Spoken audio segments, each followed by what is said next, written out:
Vous écoutez Alger Chaîne 3, le journal. Le journal de la mi-journée qui vous est présenté par Nariman Nouali. Nariman, bonjour. Bonjour Rostom, dans l'actualité, la disparition de la comédienne Beyouna, de son vrai nom Baya Bouzar. Elle s'est illustrée dans des productions humoristiques, entre autres. Le président de la République rend hommage à la défunte. Le Premier ministre est arrivé ce matin en Égypte. Il co-présidera la 9e session de la Haute Commission mixte bilatérale. Le chef de la diplomatie algérienne met en garde contre les changements anticonstitutionnels en Afrique et la montée du terrorisme en Afrique. Attaf s'exprimait au sommet Union africaine-Union européenne à Luanda. Lutte contre la violence faite aux femmes, l'Algérie renforce son arsenal et ses mécanismes de prévention et de prise en charge, des dispositions abordées par le ministre de la Justice. L'Algérie récupère sa part historique de thon rouge, son quota passe à 2460 tonnes à l'issue de la 29e session de la Commission internationale pour la conservation des thonidés à Séville. Bonjour à tous. Cette triste nouvelle, la comédienne Beyouna n'est plus. Elle est décédée ce matin à l'âge de 73 ans des suites d'une longue maladie. Le président de la République a présenté ses condoléances à la famille de la défunte, tout en rendant hommage à l'artiste qui a contribué des années durant avec son talent et à de nombreux travaux au cinéma, mais également à la télévision. Salim Brahimi. C'est une triste nouvelle pour le monde artistique algérien. Comme vous l'avez dit, Baya Bouzar, elle s'appelle Baya Bouzar, alias Beyouna, nous a quittés à l'âge de 73 ans. Artiste accomplie, elle était actrice, chanteuse, danseuse, humoriste. Beyouna était une véritable icône de la scène culturelle algérienne. Née le 13 septembre 1952 à Alger, elle débuta sa carrière à seulement 17 ans comme danseuse et très vite son talent multiple se révèle. En 1973, elle obtient son premier rôle à la télévision algérienne dans le feuilleton El Hariq dirigé par Moustapha Bedir, et là où elle s'est fait connaître par le public tout au long plus d'un demi-siècle de carrière. Elle a su toucher tous les publics par son humour, sa présence sincère et sa voix unique. Elle a brillé aussi bien dans la télévision qu'au cinéma, sur scène et en musique.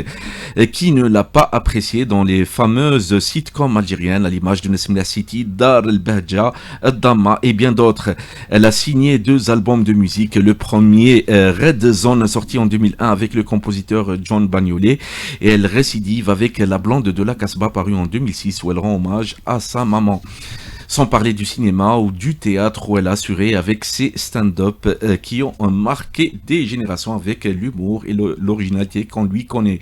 Les artistes lui ont rendu hommage en lui consacrant une fresque à son effigie. Cet hommage l'a profondément marqué.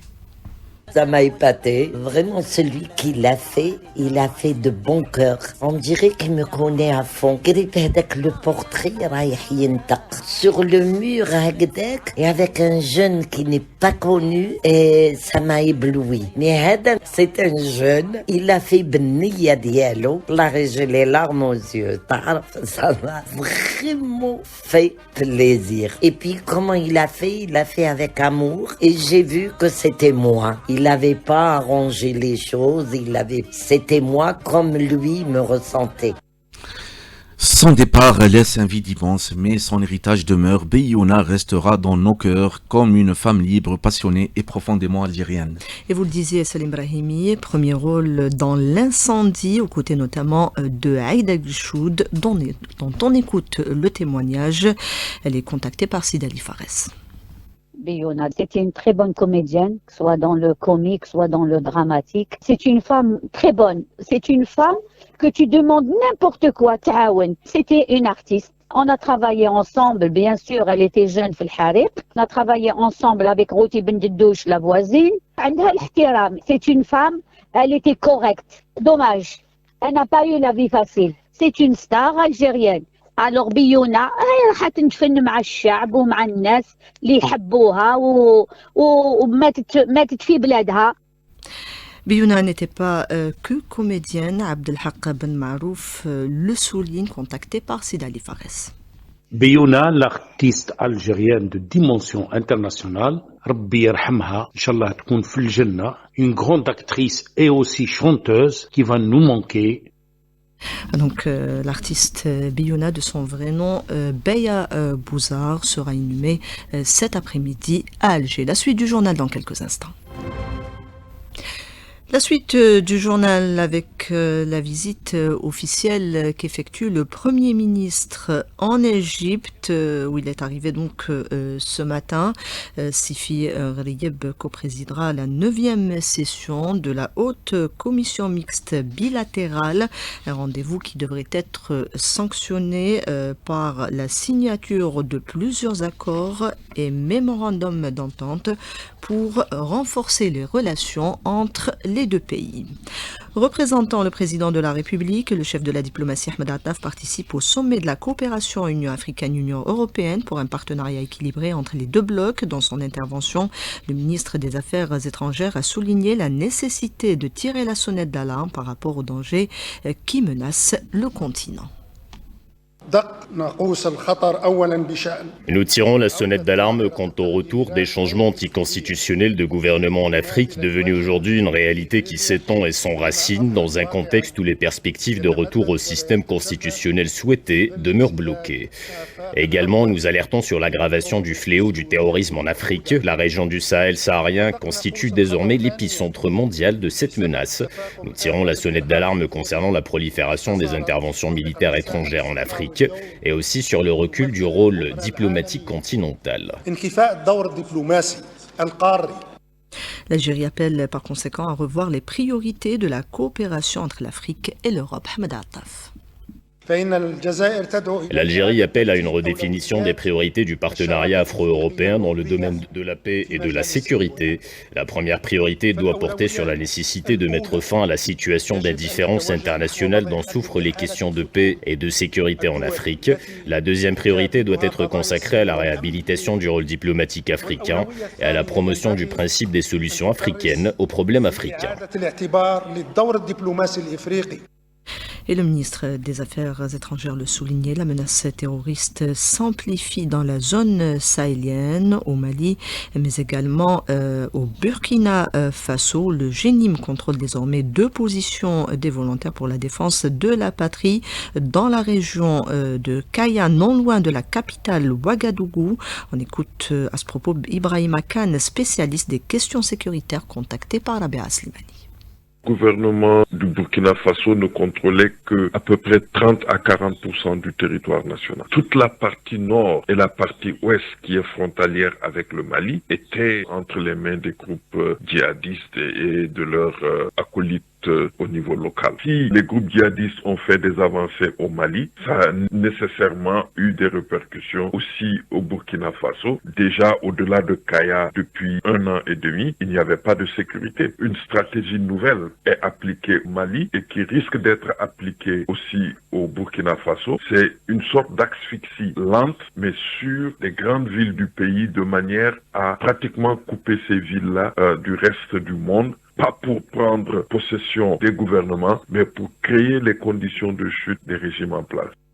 Et le Nigeria, où sévit le groupe terroriste Boko Haram, est sous le choc après l'un des pires enlèvements de masse. Plus de 300 enfants kidnappés dans une école catholique. C'est la 3e attaque du genre en une semaine.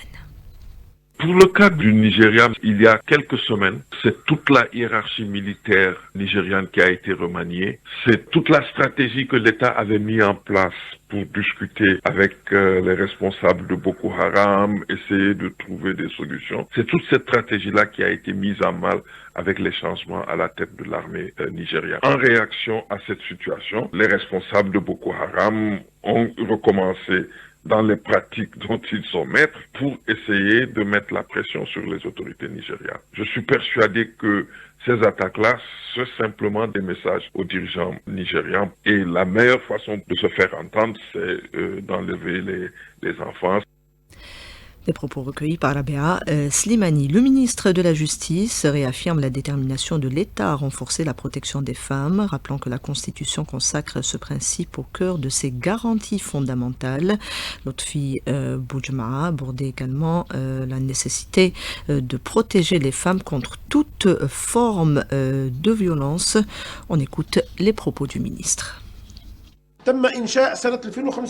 En 2025, il y a eu la création d'une application dédiée aux statistiques détaillées sur les violences faites aux femmes. Il y a eu également la facilitation de l'accès des femmes victimes de violences à l'assistance judiciaire, conformément à la législation nationale, le renforcement de la protection juridique et judiciaire de la femme par l'activation du cadre législatif et réglementaire relatif à ses droits, notamment l'interdiction pour les auteurs de violences, harcèlement, agression, exploitation sexuelle, mauvais traitement, d'entrer en contact avec la victime. Et il existe un numéro vert, mais également des plateformes pour le signalement de ce type de violence. La directrice centrale au ministère de la Solidarité, Soumia Oulman, en parlait ce matin à Nesrine Dahmoun. Elle était l'invitée du jour en cette journée internationale de lutte contre les violences faites aux femmes. Il y a un numéro vert qui a été mis en place, c'est le 1026. Il est dédié justement à la femme victime de violence. Donc les femmes peuvent trouver les informations en adéquation avec leur requête. Est-ce qu'il s'agit d'une violence physique, d'une violence morale, d'une violence pécuniaire? Et elle trouvera les réponses et les informations qui correspondent à ses besoins, à sa demande. Il y a eu cette année 2 applications Internet qui ont été mises en place et qui sont dédiées également à aider la femme à poser ses problèmes et à trouver des solutions. Il s'agit des applications Himayati ou Senedkoum. Donc ce sont des applications que les citoyens peuvent trouver dans le site officiel du ministère de la Solidarité nationale, de la famille et de la condition de la femme. Et il y a une interface pour poser des questions et interagir avec les animateurs de ces 2 applications. Après d'âpres négociations à la 29e session de la Commission internationale pour la conservation des thonidés de l'Atlantique, l'Algérie récupère sa part historique de thon rouge vivant, soit près de 5,1% du quota mondial. Le quota national passe ainsi à 2460 tonnes. On écoute depuis Séville en Espagne le directeur de la pêche à la Direction générale de la pêche et de l'aquaculture, Amer Ouchelli. La délégation a plaidé avec succès pour l'augmentation de notre quota en thon rouge. Les résultats sont positifs pour l'Algérie. Notre quota national s'est élevé à 2460 tonnes pour les 3 prochaines années, 2026, 2027 et 2028. Cette augmentation de 437 tonnes portera notre clé d'allocation à plus de 5,10% par rapport au total autorisé. Avec ces résultats, l'Algérie a récupéré totalement, voire dépassé sa clé historique qu'elle a perdue en 2010. La date est à l'honneur à l'occasion du Salon international du palmier dattier qui se déroule à Alger en présence de plus de 150 exposants nationaux et étrangers. Lors de l'inauguration hier soir de cette 3e édition, le ministre de l'Agriculture a rappelé le rôle stratégique des dattes algériennes. Sophia Boukarcha. Exportée dans plus de 90 pays et reconnue par le Codex Alimentarius de la FAO, la date algérienne voit sa notoriété internationale se renforcer. L'objectif est d'accroître les volumes d'exportation et de stimuler l'investissement dans cette filière en pleine expansion. Yassine Mahdi-Walid, ministre de l'Agriculture. La date est aujourd'hui l'un des principaux produits agricoles qui sont exportés. Nous considérons que nous pouvons faire encore plus de volume d'exportation. Aujourd'hui, la date algérienne est exportée dans plus de 90 pays dans le monde. La qualité de la date algérienne est également reconnue. Les dates algériennes ont été introduites dans le Codex Alimentarius du FAO. Donc c'est la première fois qu'il y a une reconnaissance des variétés algériennes, notamment de la Deglet Nord. Donc tous ces éléments-là renforcent cet objectif que nous nous sommes fixés d'accroître les exportations pour encourager l'investissement dans ce créneau et de permettre à nos agriculteurs de pouvoir développer cette filière. Mais au-delà de la quantité et des exportations, l'enjeu aujourd'hui est aussi la commercialisation. Mohamed Yazid Hambli, président de la Chambre nationale de l'agriculture. C'est d'aller vers une qualité, surtout en termes de conservation, en termes de récolte, et aussi le défi du packaging, de l'emballage et du marketing, que c'est un atout très important pour nous afin d'arriver à savoir et apprendre à commercialiser notre produit. Entre reconnaissance internationale et valorisation locale, la filière dattière mise sur la qualité, l'innovation et la commercialisation pour consolider sa position sur le marché mondial et soutenir le développement des agriculteurs et des investisseurs. Et en matière de production, Gherdaya se distingue. Les détails avec Mahfoud Kakar. Une récolte qui dépasse les 500 000 quintaux en date tout type confondu a été récoltée à Gardaya, saison agricole écoulée 2024-2025.